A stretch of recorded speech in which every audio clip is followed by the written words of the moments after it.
But a year ago, almost to the day, Ottawa announced it was exempting heating oil from the federal carbon tax for 3 years. Now that's great for the people of Atlantic Canada and Quebec, who have a higher proportion of their citizens who use heating oil. But let's be clear, most Albertans don't resent them for it either. Unfortunately, this exemption applies to practically no one outside of Eastern Canada. Added to that, the carbon tax on natural gas is more than triple the cost of natural gas itself. The carbon tax rate is about 4 cents a gigajoule, and gas is selling for $1.25 a gigajoule. Now, we can debate why Ottawa made this decision. We may even have a few theories, but whatever their reasons, the outcome is blatantly unfair for people in Alberta and other parts of Canada who use natural gas and other fuels to stay warm in the winter. From where we're sitting, it looks an awful lot like one more attempt to divide our country, to reward one region and punish another.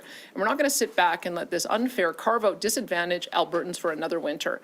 And so I'm pleased to announce that this morning, Alberta filed an application for a judicial review of the exemption in the federal court. We're asking the court to declare the exemption both unconstitutional and unlawful. We hope that this will force Ottawa to recognize the burden the carbon tax places on Canadians and eliminate the tax altogether. Albertans know we've got their backs on this. Our government has been fighting the federal carbon tax since 2019. We even took it to the Supreme Court of Canada in 2021. It was wrong when it was made into law, and it's wrong now. The federal carbon tax has always been unfair, but the selective way it's being applied now is also unconstitutional. And the impacts on Albertans will only get worse as the costs continue to increase. According to their own communications, the exemption was intended to lower energy bills for people who use heating oil. They're saying, in effect, that some Canadians deserve lower energy bills, but not all. They're also more or less admitting that the federal carbon tax raises costs for households, which confirms what we've been saying about it all along. The carbon tax is driving up the cost of everything. Let's take an example from our education system. Since the carbon tax was first implemented, Alberta school authorities have paid more than $49 million to the federal government without receiving any rebate. By the 2030-2031 school year, we are projecting that they'll pay more than $60 million per year. There's a lot our school authorities could do with that money. They, for instance, could hire 495 teachers with what they'll be sending to Ottawa in 2030. In our healthcare system, we could hire nearly 1,000 nurses by 2030, critical frontline workers, instead of sending that money to Ottawa. Or consider the cost to municipalities. In 2023 alone, the City of Calgary could have hired an additional 112 police officers or firefighters for the amount that they sent to Ottawa for the carbon tax. Or consider the savings in a time when Canadians are coping with levels of inflation that we haven't seen in decades. The carbon tax is adding to inflation. In fact, according to the Bank of Canada, the federal carbon tax increases inflation by 0.15% per year, year over year. But we also know that the impact that taxes have on inflation, because when we paused the collection of our 13-cent per litre provincial fuel tax, we saw inflation slow in our province. We've seen the same thing in Manitoba and Saskatchewan. Imagine the impact on inflation if we removed 3 times that amount in 2030. The carbon tax on fuel will reach 39.6 cents per litre. According to the Canadian Energy Centre, the carbon tax will account for 24% of annual fuel costs. Imagine the savings to Canadians if their bill was a quarter the cost when they filled up. If the federal government is now saying that removing the carbon tax on home heating oil will lower costs, then this carbon tax exemption for Eastern Canada blows a big hole in their justification for the carbon tax. Furthermore, applying it unequally is unconstitutional, and it runs counter to Ottawa's own carbon tax legislation. Our end goal is the same as a growing number of Canadians from across the country to get rid of the retail carbon tax. If Ottawa won't axe this heartless tax altogether, they can at least play fair when imposing it on Canadians, and that's what we'll be heading back to court to achieve. Thank you. I'd now like to invite Minister Mickey Amery to share more.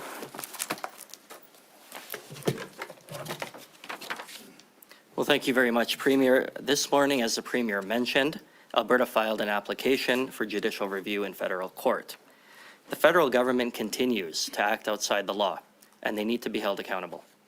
Alberta has stepped up to do just that. The federal government's carbon tax exemption for heating oil is both unconstitutional and unlawful.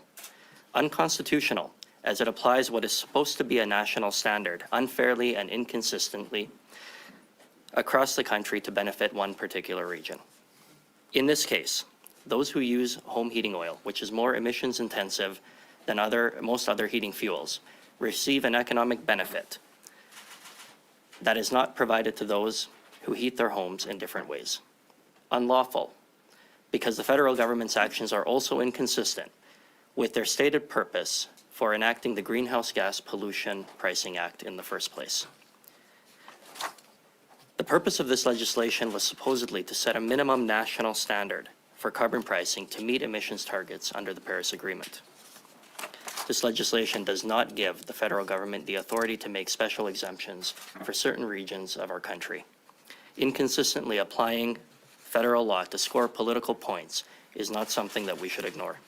On a number of fronts, we continue to encourage the federal government to stay within their jurisdiction. A cooperative relationship where Alberta is consulted on matters that concern us, and a relationship where provincial jurisdiction is respected would of course be what is the ideal scenario. In the absence of that, however, we need to assert our jurisdiction and protect the rights of Albertans through the courts. Through this application for judicial review, we're asking the federal court to declare the heating oil exemption unconstitutional and unlawful. Of course, the federal government needs to completely remove the carbon tax. However, until they do, the carbon tax needs to be fairly and consistently applied across the country. The federal government can't ignore their own laws or the Constitution for political gain. Thank you very much. Great, thanks, Minister. We have a few minutes to take some questions from the media. Just a reminder, it'll be one question, one follow-up. Please state your name and outlet for the record. We will start here in the room, then we'll go to the phones. Catherine? Yeah, Catherine Krakowski, Alberta Today. So you had previously talked about perhaps reopening the challenge against the carbon tax itself, but it sounds like this judicial application applies only to the exemption. Can you explain kind of why you went that? Yeah, most certainly. When the federal government announced the heating exemption for heating oil and not for other areas of of the country that predominantly use different types of heating to heat their homes, the idea was that they created a distinct class of beneficiaries that were exempt from the carbon tax, which we think is unconstitutional. It's inappropriate to grant exemptions to one region of the country while unfairly treating others in other regions of the country differently. Here in Alberta, we use natural gas, but that does not fall within the exemptions, and predominantly a number of other provinces use it as well. In the case of this exemption, it does not apply or impact Alberta in any significant way, and we think that's unconstitutional and quite frankly unfair. And maybe more of a question for the Premier, but David Eby was re-elected, Scott Moe was re-elected. Have you had any discussions with them about joining in this fight? I've sent text to both Premier Eby as well as Premier Moe congratulating them on returning to office. I told Premier Eby I'm looking forward to working with him collaboratively on some of the energy files that we've been talking about together, building out the hydrogen economy, exporting ammonia, getting more export capacity for LNG.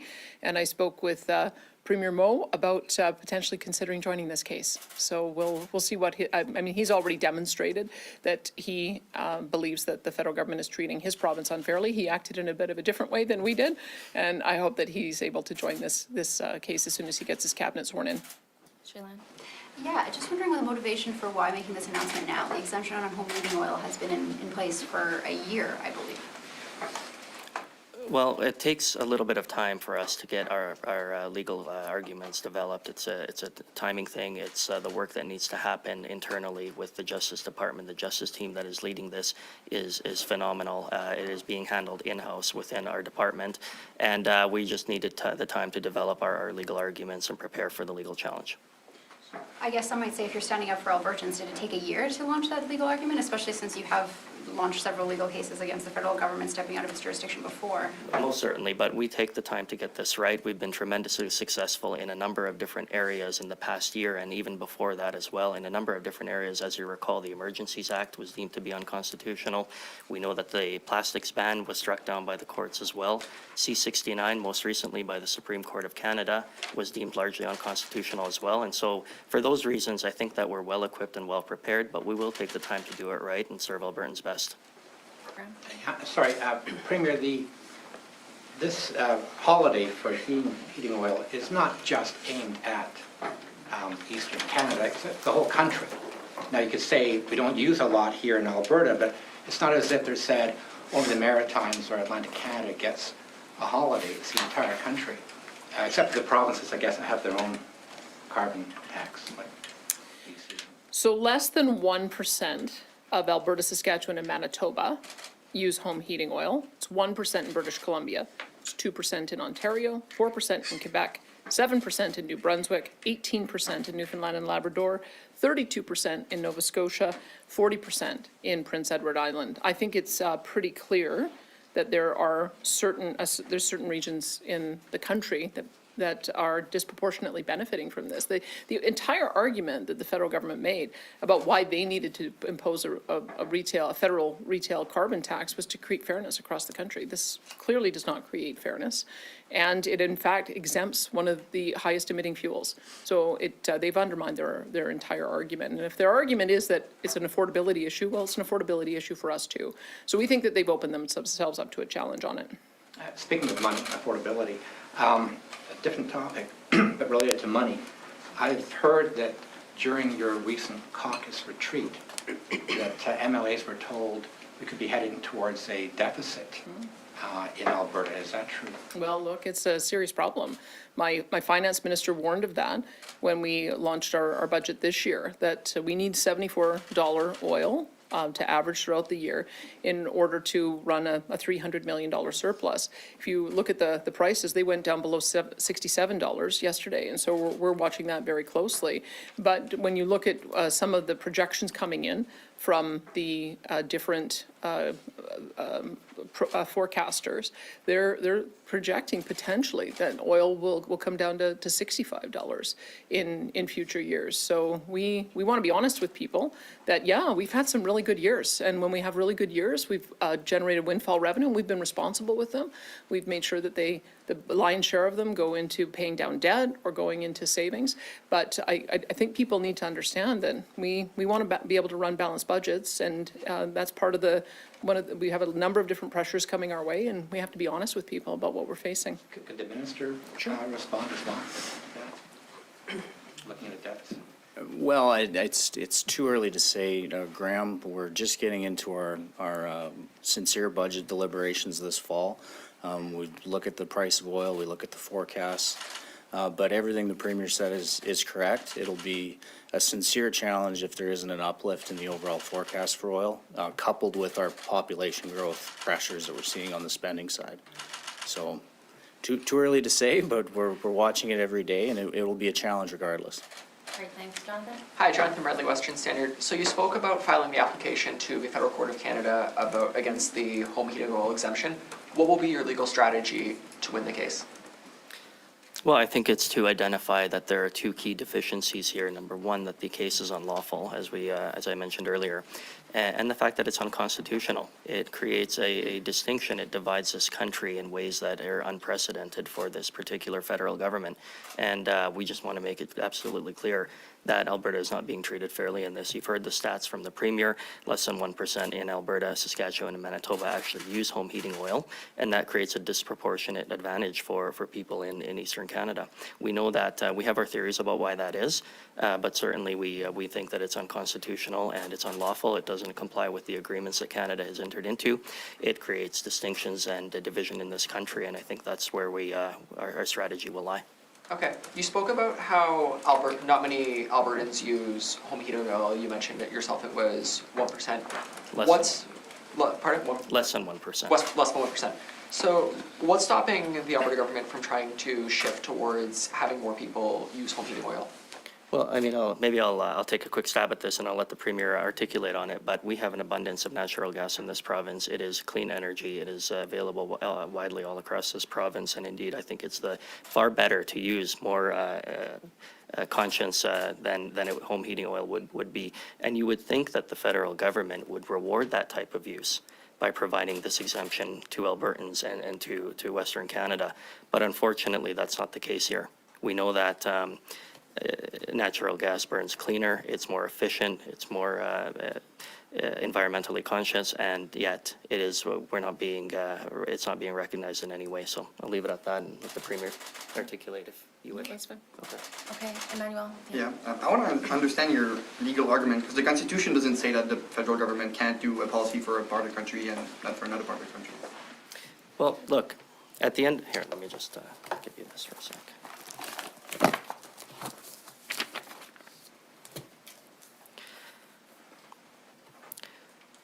We are of the opinion that it creates both an unfair and an unequal regional standard benefit to Atlantic Canadians. And we know that rather than creating a minimum standard of greenhouse gas price stringency on heating fuels, it does exactly that. So that will be our constitutional angle. Going further than that as well, we think it's also unlawful. And for the reason that we talked about, it doesn't meet the needs as articulated in the Greenhouse Gas Pollution Pricing Act as well. So we will be approaching this from two different ways, and we think we'll be successful. And at first, when the home heating oil exemption was announced, you called Premier Smith for an exemption added on also on natural gas. What are you calling for now? An exemption, another exemption to make it more equal, or no exemption at all? We're calling for them to repeal the carbon tax. We've been calling for that for years. The retail carbon tax is just punitive to taxpayers. It's punitive to consumers. In this province, you need gasoline and diesel to get around. In this province, you need natural gas to heat. The lion's share of our electricity comes from natural gas. And we believe that reducing emissions comes from technology, and reducing emissions comes from exporting our cleaner burning fuels internationally. So yeah, we're hoping that this exemption will be struck down and that the federal response will be to eliminate the retail carbon tax altogether. Okay, we have time for one more in the room. Morgan, you want to go ahead? I'm wondering if you took another stab at direct conversation with the federal government before you decided to take it to court. Like, did you let them know this was kind of the next step, or did you try, again, in a face-to-face chat with the Minister of the Environment? I've made my position pretty clear to the federal government about how I feel about this tax and all of their intrusions into provincial jurisdiction when it comes to emissions caps, when it comes to trying to regulate a net zero power grid. I'm sure they won't be surprised by this. But no conversations? No conversations on this, but we've been letting them know for some time, for many years, that we're not happy with the approach that they're taking. And for the Justice Minister, courts take a long time. What do you expect to be the timeline? I mean, Ottawa is pushing forward the 2025 goal of emission reduction in general, so. Well, we anticipate that this legal challenge will take approximately 12 months. We're looking forward to moving as quickly as possible, obviously. The question earlier about the timing and how long it took is an important question, but I think it's important to highlight that we've been very successful in this province when it's come to both constitutional and jurisdictional challenges against the federal government, and the same legal teams are leading this as well, and I think that they're doing a tremendous job, so we have tremendous faith in their ability to be successful in this one as well. Okay, thanks, everyone. We're going to go to the phones and take a few on the line. Operator, can you please put through the first caller? Your first question comes from the line of Kian Bexley from the Counter Signal. Please go ahead. Hi, this is for the Premier Kian Bexley with the Counter Signal. Natural gas is by far the cleanest fossil fuel that you can burn, and I think that the feds know this. They know that home heating oil is a dirty way to heat homes, yet they gave it the exemption. So I'm curious if you know what their argument is going to be. They can't go to the judge and cry about how they were going to lose seats out east, so they needed to do this. What are they going to say why they needed to do this? Well, I think you've offered one political reason why they might have chosen to do it. I have no idea what the legal or technical reason they would argue for why they would do this. I would certainly hope that they wouldn't be playing politics with something as important as home heating in the middle of winter in Canada. But the fact of the matter is they have brought forward an exemption that violates their own law and we believe violates the Constitution. And I guess we'll see if the courts agree.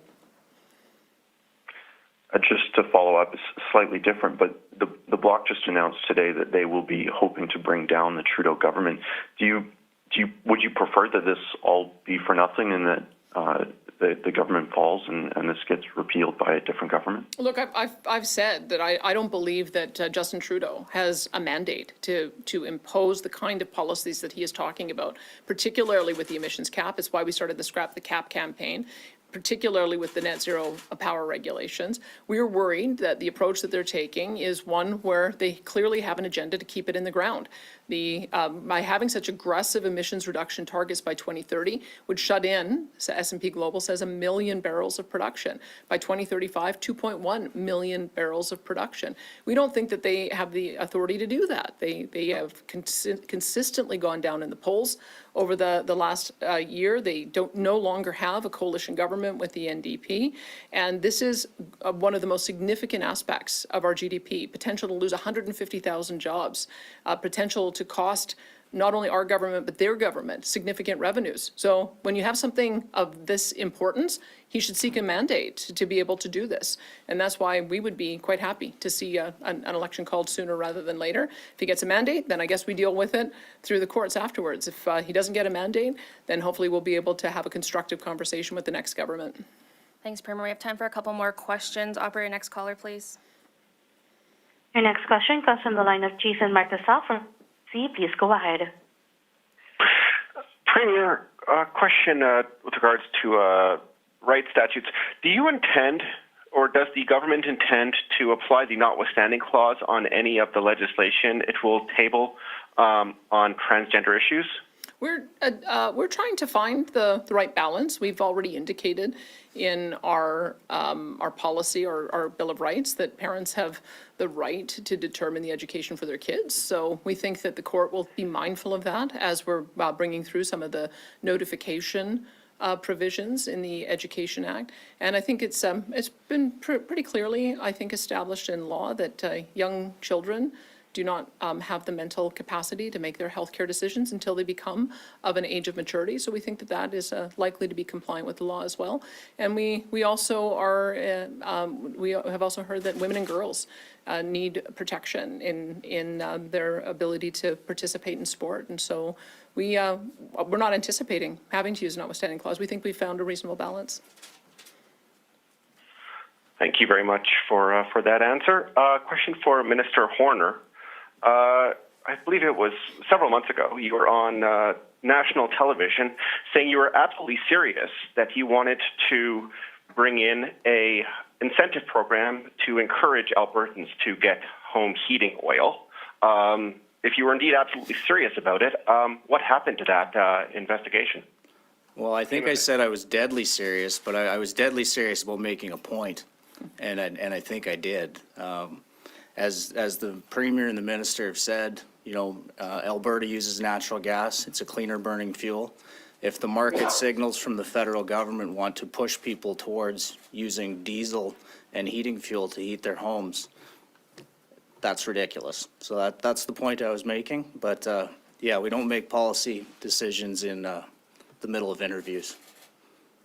Great, thanks. Operator, we have time for one more question, so please put through the next caller.